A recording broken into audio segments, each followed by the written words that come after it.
Heti. Se otti tuon askeleen eteen siinä tavallaan, mutta hän meni sitten se halkuosuus.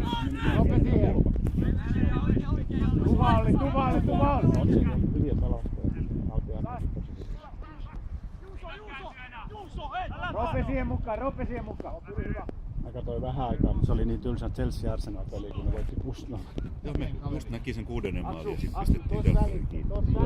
Tuohon väliin, mene siihen väliin nyt. Paljon se päättyi? 6-0 Ai se päättyi 6-0.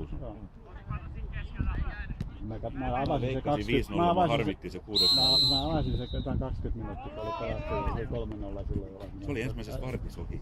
Siinä oli toki ehtinyt loukkaantua siinä ajassa. Joo, ja varoitu, ne on lentänyt ulos. Joo.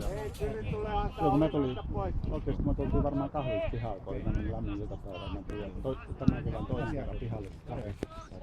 Et ei se nyt niin paljon, kun mä sen katsoin. Mä en riittänyt paljon sitä katsoa. Evä, se on vaikee! Loppuun asti! Vielä!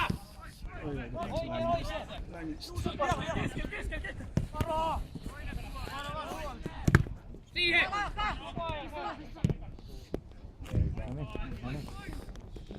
Ilari, mukana, Ilari!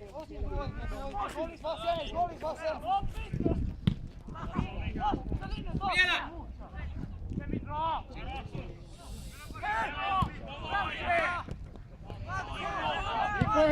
Niko hereillä! Sulle oli kova! Niko, kato pelkkää!